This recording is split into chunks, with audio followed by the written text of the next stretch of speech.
Ngayon ko lang gagawin yung request mo sis kasi kailangan ko munang matry yung powder na to bago ko i-review. Honest review lang tayo guys, doon lang tayo sa totoo. Tigilan nyo yung mga pa-hype-hype na video ninyo ha. Meron akong tatlong products, ayan guys. So meron tayong shade na 01. Yung 01 ay para sa mga pinakamapuputi yan. Pakita ko lang sa inyo yung shade. Tapos yung 02 naman para sa mga fair skin. Tapos ito namang 03 para sa mga morena. Ayan. Ngayon ang pipiliin ko ay itong si 02 kasi nga acidic ako. So ito waterproof daw mismo yung kanilang powder. Yes, totoo naman na waterproof siya guys. So kuha tayo dyan ng powder.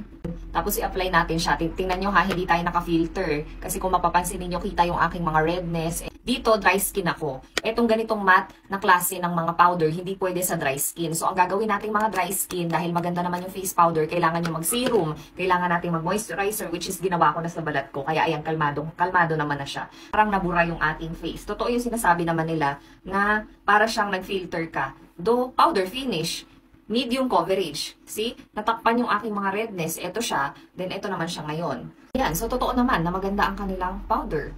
Itong matte finish, guys, bagay ito sa mga oily skin. May oil control na rin siya. Nakikita nyo naman, ito. Wala tayong filter, ha? Ayan. Ayan yung itsura ng face natin. May pula-pula. Puro redness. Dito ay wala.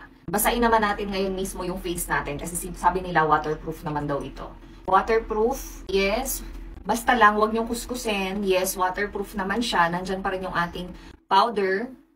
Nakita nyo na hindi man siya super puting-puti dahil nabasa siya ng tubig. Pero, nag-flat pa rin siya sa skin natin, oh. Nandyan pa rin, natatakpan pa rin yung aking mga blemishes. Sa transfer proof naman, may magta-transfer konting-konti lang. Maganda to sa mga estudyante at saka yung mga pawisin. Oo naman yung claim nila dito na maganda siya talaga. So far guys, nagustuhan ko siya.